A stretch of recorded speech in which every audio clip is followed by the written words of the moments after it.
दोस्तों, क्या आपने कभी ऐसा दृश्य देखा है जब एक विशाल समुद्र अपनी हजारों फीट ऊंची लहरों के साथ मानो पूरी धरती को निगल जाने के लिए दौड़ पड़ा हो? जब आसमान पर काले बादल छा गए हों, हवा की गर्जना किसी प्रलय का संकेत दे रही हो, धरती कांप रही हो और हर इंसान अपनी जान बचाने के लिए घर-बार छोड़कर भाग रहा हो। लेकिन उसी समय एक महापुरुष पूरी तरह शांत बैठा हो। न उनके चेहरे पर भय, न चिंता, न किसी प्रकार की घबराहट। और फिर जैसे ही उस महापुरुष के चरण समुद्र के जल को स्पर्श करें, वैसे ही वो प्रचंड समुद्र, जो कुछ क्षण पहले विनाश का रूप धारण किए हुए था, एक आज्ञाकारी सेवक की तरह शांत हो जाए। क्या ऐसा सचमुच संभव है? क्या प्रकृति भी किसी संत की आज्ञा मान सकती है? क्या जल, वायु, अग्नि, पर्वत और समुद्र भी किसी के चरणों में नतमस्तक हो सकते हैं? दोस्तों, आज की ये दिव्य साखी इन्हीं प्रश्नों का उत्तर देती है। ये केवल एक चमत्कार की कहानी नहीं, ये उस परम सत्य की कहानी है जिसके आगे स्वयं प्रकृति भी सिर झुका देती है। तो आइए पूरे प्रेम और श्रद्धा के साथ सद्गुरु श्री गुरु नानक देव जी महाराज की इस अद्भुत साखी का श्रवण करते हैं। दोस्तों, बहुत समय पहले की बात है। श्री गुरु नानक देव जी महाराज अपनी पावन उदासियों के दौरान संसार को प्रभु नाम का संदेश देते हुए एक स्थान से दूसरे स्थान की यात्रा कर रहे थे। जहां जहां गुरु साहिब के चरण पड़ते, वहां का वातावरण ही बदल जाता। लोगों के मन से अज्ञान का अंधकार मिटने लगता, टूटे हुए हृदयों में आशा जाग उठती और जो लोग वर्षों से भय और दुख में जीवन बिता रहे थे, उनके जीवन में नई रोशनी आ जाती। गुरु साहिब के साथ उनके परम प्रिय सेवक भाई मर्दाना जी अपनी रबाब लेकर चलते थे। जब भी गुरु साहिब प्रभु की बाणी का कीर्तन आरंभ करते, भाई मर्दाना जी की रबाब की मधुर ध्वनि उस वातावरण को और भी दिव्य बना देती। साथ ही भाई बाला जी भी गुरु साहिब की सेवा में सदैव उपस्थित रहते। तीनों प्रेम और प्रभु भक्ति का संदेश लेकर आगे बढ़ते जा रहे थे। कई दिनों की यात्रा के बाद एक दिन वे एक विशाल समुद्र के किनारे पहुंचे। जैसे ही भाई मर्दाना जी की दृष्टि उस अथाह समुद्र पर पड़ी, वे कुछ क्षणों के लिए ठिठक गए। जहां तक नजर जाती, सिर्फ जल ही जल दिखाई दे रहा था। हल्की हल्की लहरें किनारे से टकरा रही थी। समुद्र से आने वाली ठंडी हवा पूरे वातावरण को शीतल बना रही थी। आकाश निर्मल था। सूर्य अस्त होने की ओर बढ़ रहा था। उसकी सुनहरी किरणें समुद्र के जल पर पड़कर ऐसा प्रतीत करा रही थी मानो असंख्य हीरे चमक रहे हों। दोस्तों, ये दृश्य इतना मनमोहक था कि कोई भी व्यक्ति घंटों तक उसे निहारता रह जाए। भाई मर्दाना जी मुस्कुराते हुए बोले, गुरु जी, वाहेगुरु की रचना कितनी अद्भुत है। ये समुद्र कितना शांत है, मानो प्रभु का ही ध्यान कर रहा हो। गुरु नानक देव जी उसकी बात सुनकर मुस्कुराए।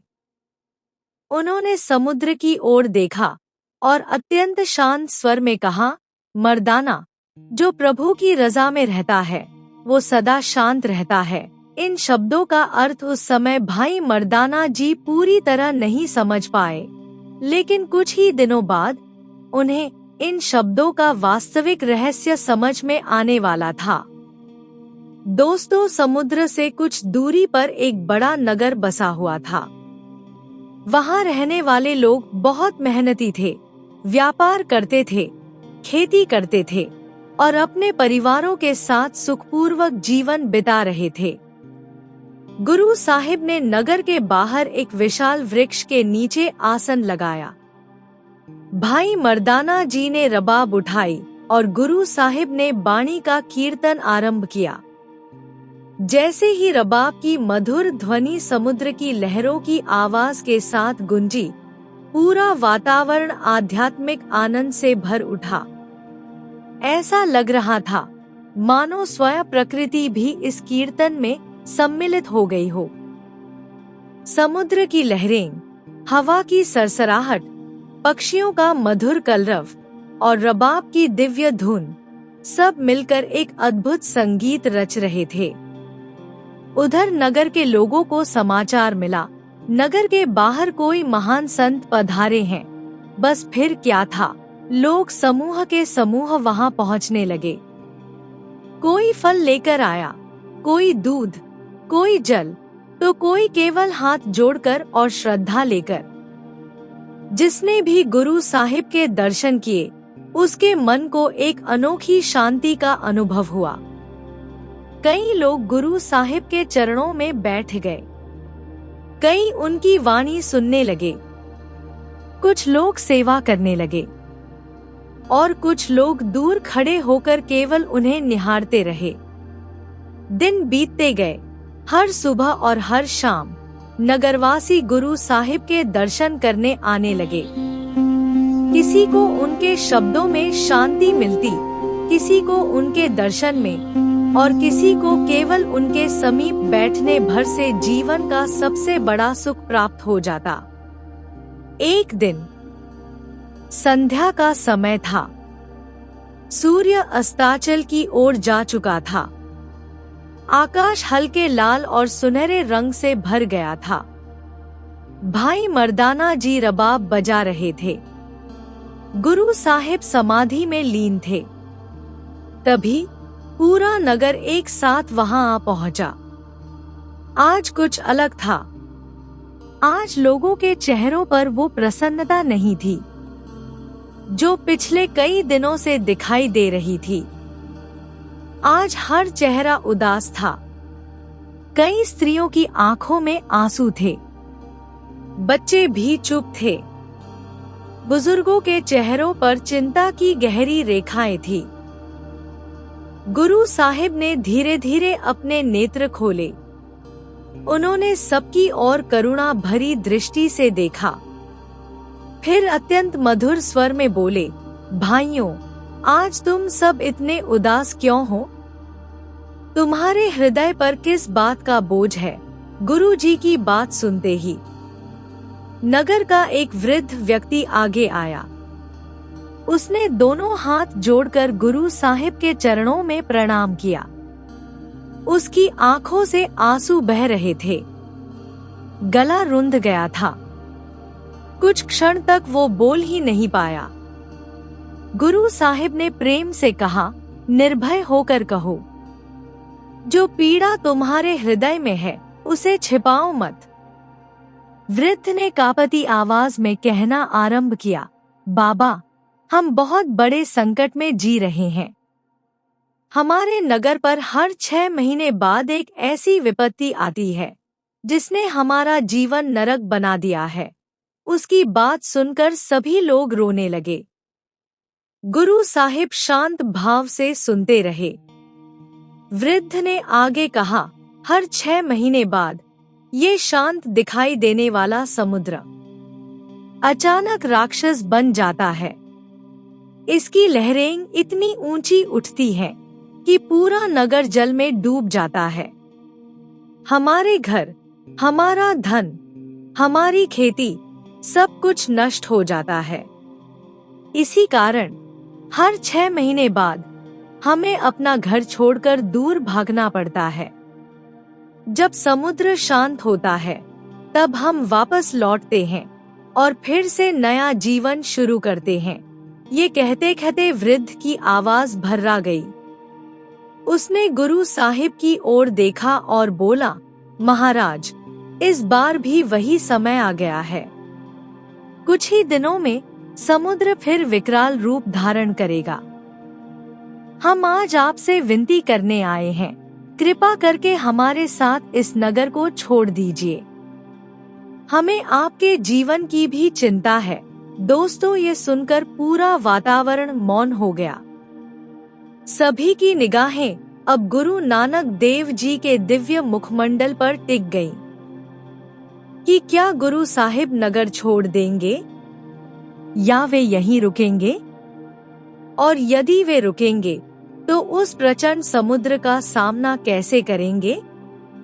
दोस्तों, नगर के उस वृद्ध की करुण पुकार सुनकर वहां उपस्थित प्रत्येक व्यक्ति की आंखें नम हो चुकी थी। ऐसा प्रतीत हो रहा था मानो वर्षों से दबा हुआ दुख आज गुरु के चरणों में आकर बह निकला हो। स्त्रियां अपने बच्चों को सीने से लगाए खड़ी थी। वृद्धों के चेहरों पर असहायता साफ दिखाई दे रही थी और युवा भी निराश थे। सबकी निगाहें केवल एक ही दिशा में थी, सद्गुरु श्री गुरु नानक देव जी के दिव्य मुखमंडल की ओर। लेकिन आश्चर्य की बात ये थी कि जिन बातों को सुनकर साधारण मनुष्य भयभीत हो जाता, उन्हें सुनकर भी गुरु नानक देव जी के मुख पर वही दिव्य मुस्कान थी। उनके चेहरे पर न चिंता थी, न घबराहट और न ही किसी प्रकार का भय। कुछ क्षणों तक वे मौन रहे। ऐसा लग रहा था मानो वे केवल लोगों की बातें नहीं, बल्कि उनके हृदय का दर्द भी सुन रहे हों। फिर उन्होंने अत्यंत शांत स्वर में पूछा, भाइयों, क्या तुमने कभी इस समुद्र से पूछा कि वो ऐसा क्यों करता है? गुरु जी की बात सुनकर नगरवासी एक दूसरे का मुंह देखने लगे। किसी ने धीरे से कहा, महाराज, समुद्र से कौन पूछ सकता है? जब वो गरजता है तो हमारी आवाज ही कहाँ सुनाई देती है। गुरु साहिब उनकी बात सुनकर मुस्कुराए और बोले, जिसने इस समुद्र को बनाया है, उसी ने तुम्हें भी बनाया है। यदि मनुष्य उस परमात्मा को भूल जाए तो उसे हर ओर केवल भय ही दिखाई देता है। इतना कहकर गुरु साहिब कुछ क्षण समुद्र की ओर देखने लगे। उस समय समुद्र बिल्कुल शांत था। छोटी छोटी लहरें किनारे को चूमकर लौट रही थी। गुरु साहिब ने अपना हाथ समुद्र की ओर बढ़ाते हुए कहा, देखो, अभी ये कितना शांत है। इसकी लहरों में भी उसी प्रभु की आज्ञा काम कर रही है। जो परमात्मा की रजा में चलता है, वो कभी अपने आप कुछ नहीं करता। गुरु जी की बात सुनकर वृद्ध ने विनम्रता से उत्तर दिया, महाराज, हम भी यही सोचते थे। लेकिन जब ये विकराल रूप धारण करता है, तब ऐसा लगता है जैसे मृत्यु स्वयं हमारी ओर दौड़ी चली आ रही हो। गुरु साहिब ने बड़े प्रेम से कहा, संत डर वहाँ जन्म लेता है जहाँ विश्वास समाप्त हो जाता है। गुरु जी के ये शब्द सुनकर कुछ लोगों के मन में आशा जागी, लेकिन वर्षों का अनुभव उन्हें फिर भी डरा रहा था। अचानक नगर का एक युवक आगे आया। उसने हाथ जोड़कर कहा, महाराज, मैं बचपन से ये सब देखता आया हूँ। जब समुद्र चढ़ता है तो उसकी लहरें वृक्षों से भी ऊंची हो जाती हैं। पत्थर के मकान खिलौनों की तरह बह जाते हैं। पशु बह जाते हैं। खेत समाप्त हो जाते हैं। हम महीनों तक घर लौटने का साहस नहीं कर पाते। दूसरे व्यक्ति ने बात आगे बढ़ाई, हमारे दादा भी यही कहते थे। उनके दादा भी यही कहते थे। पता नहीं कितनी पीढ़ियां इसी भय में जीती आई हैं। गुरु साहिब उनकी बात सुनते रहे। फिर बोले, यदि इस बार समुद्र तुम्हारे नगर को कोई हानि न पहुंचाए, तब क्या तुम डरना छोड़ दोगे? सभी एक साथ बोले, यदि ऐसा हो जाए महाराज, तो हमारा जीवन ही बदल जाएगा। फिर गुरु साहिब ने कहा, तो जाओ, जैसे हर बार जाते हो वैसे ही इस बार भी चले जाओ, लेकिन इस बार डर लेकर मत जाना। प्रभु का नाम लेकर जाना। उन्होंने आगे कहा, जब वापस लौटोगे तब जो होगा स्वयं अपनी आंखों से देख लेना। नगरवासी कुछ समझ नहीं पाए। किसी ने पूछा, महाराज और आप? गुरु साहिब ने शांत स्वर में उत्तर दिया, हम यहीं रहेंगे। गुरु जी के मुख से ये सुनते ही जैसे सबके पैरों तले जमीन खिसक गई। कुछ लोग बोले, नहीं महाराज। कई लोग एक साथ बोल उठे, ऐसा मत कीजिए, समुद्र किसी को नहीं छोड़ता। हम आपको इस संकट में अकेला छोड़कर कैसे जा सकते हैं? भाई बालाजी भी लोगों की चिंता देख रहे थे, पर उन्हें अपने गुरु पर पूर्ण विश्वास था। गुरु साहिब ने केवल इतना कहा, जिसकी रक्षा स्वयं करतार करता है, उसका कोई क्या बिगाड़ सकता है। अगले ही दिन पूरे नगर में एक अजीब हलचल शुरू हो गई। घर घर बैलगाड़ियां निकाली जाने लगी, अनाज की बोरियां बांधी जाने लगी। बर्तन, कपड़े, आवश्यक सामान, बच्चों के खिलौने, जो कुछ भी बचाया जा सकता था, लोग बैलगाड़ियों पर लादने लगे। किसी घर में स्त्रियां रो रही थी, कहीं बूढ़े अपने आंगन की मिट्टी को माथे से लगा रहे थे, कहीं बच्चे मासूमियत से पूछ रहे थे, माँ, हम अपना घर छोड़कर क्यों जा रहे हैं? लेकिन किसी के पास उत्तर नहीं था। पूरा नगर मानो पलायन की तैयारी कर रहा था। इन सब के बीच गुरु नानक देव जी उसी वृक्ष के नीचे बैठे थे। भाई मर्दाना जी रबाब बजा रहे थे।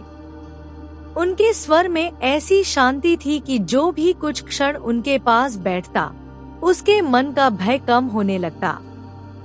नगर छोड़ने से पहले सभी लोग एक बार फिर गुरु साहिब के चरणों में पहुँचे। सबने प्रणाम किया। बूढ़े आदमी ने गुरुजी से कहा, महाराज, यदि प्रभु ने चाहा तो कुछ दिनों बाद फिर आपके दर्शन होंगे। गुरु साहिब ने उत्तर दिया, प्रभु का नाम मत छोड़ना, वही तुम्हारी सबसे बड़ी रक्षा है। धीरे धीरे बैलगाड़ियां चल पड़ी। सैकड़ों लोग अपने घरों को पीछे छोड़ते हुए आगे बढ़ने लगे।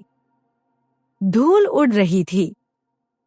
बच्चों के रोने की आवाजें वातावरण में गूंज रही थी।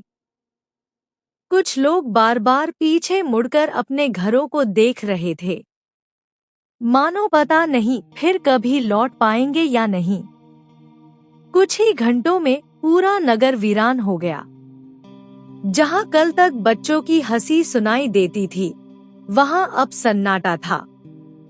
जहां बाजारों में चहल पहल रहती थी, वहां अब केवल हवा बह रही थी।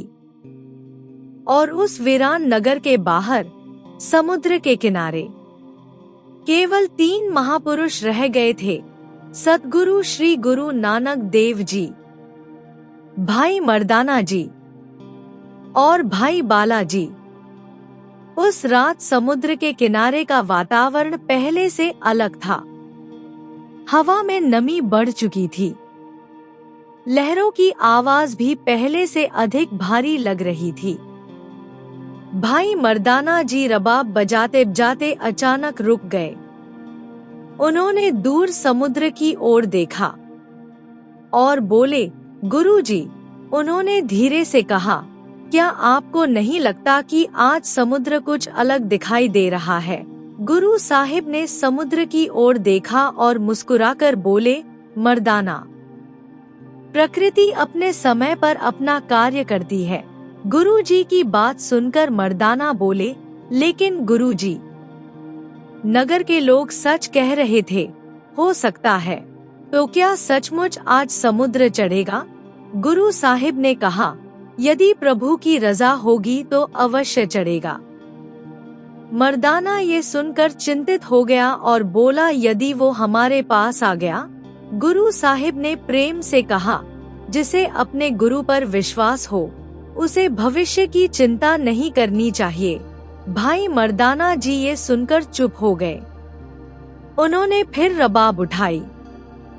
लेकिन आज उनके हाथों में पहले जैसी स्थिरता नहीं थी।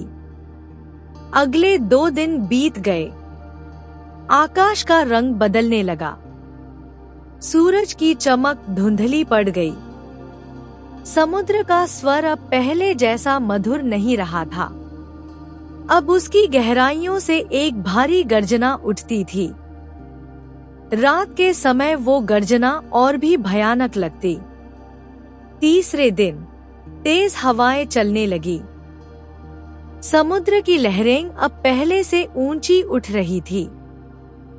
भाई मर्दाना जी बार बार समुद्र की ओर देखने लगे। उन्हें नगरवासियों की बातें याद आने लगी। बाबा जी, उन्होंने चिंतित स्वर में कहा, लगता है वो समय आ गया है। गुरु साहिब ने शांत भाव से उत्तर दिया, हाँ मर्दाना, समय आ गया है। भाई मर्दाना जी का हृदय तेजी से धड़कने लगा। उन्होंने पहली बार अपने भीतर एक अनजाना भय महसूस किया। उसी रात दूर आकाश में बिजली चमकी।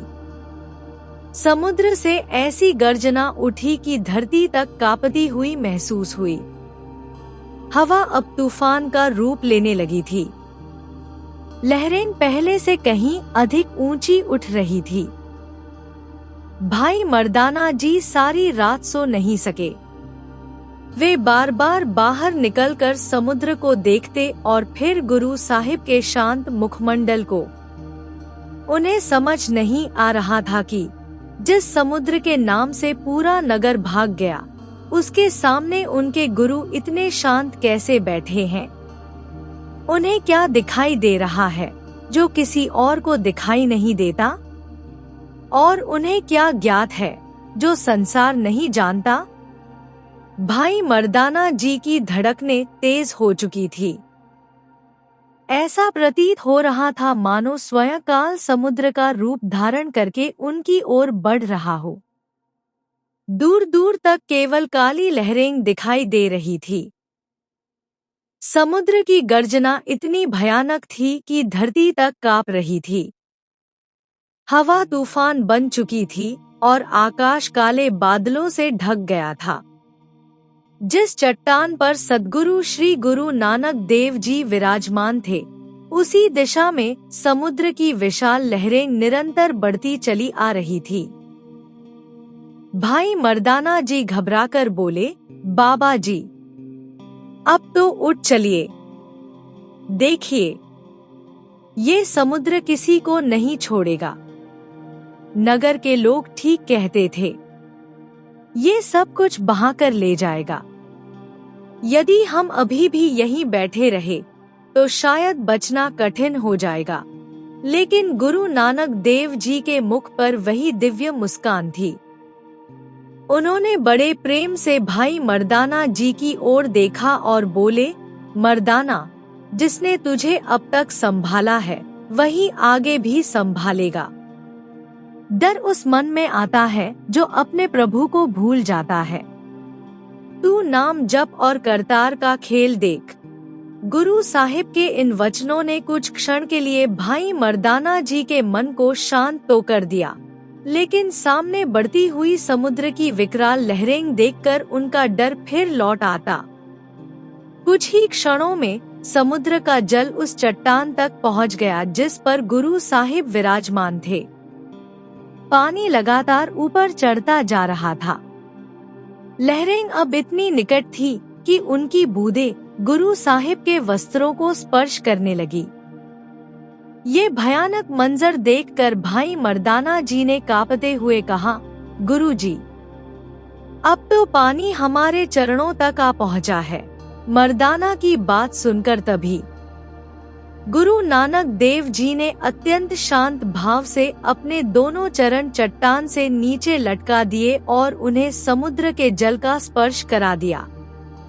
जैसे ही समुद्र को सद्गुरु के पावन चरणों का स्पर्श प्राप्त हुआ, वैसे ही एक अद्भुत चमत्कार घटित हुआ। जो समुद्र कुछ क्षण पहले प्रलय का रूप धारण किए हुए था, वो अचानक शांत होने लगा। भयानक गर्जना धीमी पड़ने लगी। आकाश में गूंजता हुआ शोर मानो किसी ने पल भर में रोक दिया हो। विशाल लहरें झुकती हुई प्रतीत होने लगी। ऐसा लग रहा था मानो समुद्र अपने स्वामी के चरणों का स्पर्श पाकर विनम्र हो गया हो। कुछ ही क्षणों में समुद्र का जल पीछे हटने लगा। जो लहरें नगर को डुबोने चली थी, वे उसी वेग से वापस लौट गईं। आकाश भी धीरे धीरे स्वच्छ होने लगा। तेज हवाएं शांत हो गई। सूर्य की किरणें बादलों के बीच से निकलकर समुद्र के जल पर चमकने लगी। प्रकृति फिर से पहले की तरह शांत और सुंदर हो गई। भाई मर्दाना जी ये चमत्कारी दृश्य देखकर स्तब्ध रह गए। उनकी आंखों से आंसू बहने लगे। वे तुरंत गुरु साहिब के चरणों में गिर पड़े और बोले, हे सद्गुरु, मैं कितने वर्षों से आपके साथ हूँ, आपके अनगिनत चमत्कार देख चुका हूँ, फिर भी संकट आते ही मेरा मन भय से भर जाता है। आज मुझे समझ आ गया कि जिस प्रभु के साथ गुरु का हाथ हो, उसे संसार की कोई शक्ति हानि नहीं पहुंचा सकती। गुरु नानक देव जी ने प्रेम पूर्वक उन्हें उठाया और कहा, मर्दाना, याद रखो, यदि मन में प्रभु के प्रति विश्वास अटल हो तो सबसे बड़ी विपत्ति भी मार्ग बदल देती है। दोस्तों, उधर कुछ दिनों बाद जब नगरवासी अपने बैलगाड़ियों और परिवारों के साथ वापस लौटे तो उनके मन में एक ही चिंता थी, न जाने इस बार उनका नगर किस अवस्था में होगा। लेकिन जैसे ही वे नगर के निकट पहुंचे, उनके कदम रुक गए। उन्होंने देखा, उनके घर वैसे ही सुरक्षित खड़े थे। न कोई दीवार टूटी थी, न खेत उजड़े थे, न किसी का सामान बहा था। सब कुछ वैसा ही था जैसा वे छोड़कर गए थे। और सबसे बड़ा आश्चर्य, समुद्र के किनारे उसी स्थान पर गुरु नानक देव जी, भाई मर्दाना जी और भाई बाला जी शांत भाव से विराजमान थे। ये चमत्कारी दृश्य देखकर नगरवासियों की आंखों से आंसू बह निकले। वे दौड़कर गुरु साहिब के चरणों में गिर पड़े। सभी एक स्वर में बोले, हे दयालु सद्गुरु, आपने हमारे नगर ही नहीं, हमारे विश्वास को भी बचा लिया। आज हमें समझ आ गया कि जहाँ गुरु की कृपा होती है, वहाँ प्रकृति भी कुछ नहीं कर सकती। कृपा करके हमें अपना शिष्य बना लीजिए। हमें भी प्रभु नाम का मार्ग दिखाइए। गुरु नानक देव जी ने सभी को प्रेम पूर्वक उठाया और उन्होंने उन्हें समझाया, मनुष्य को धन का नहीं, प्रभु के नाम का सहारा लेना चाहिए। ये सारा संसार, ये जल, ये वायु, ये अग्नि, ये आकाश, सब उसी एक परमात्मा की आज्ञा में चल रहे हैं। इसलिए भय में नहीं, विश्वास में जीवन बिताओ। सेवा करो, नाम जपो और सत्य के मार्ग पर चलो। यही जीवन की सबसे बड़ी संपत्ति है। दोस्तों, उस दिन पूरे नगर ने गुरु साहिब से गुरमत का उपदेश प्राप्त किया। सबने प्रभु नाम का सुमरन करने का संकल्प लिया। नगर में आनंद का वातावरण छा गया।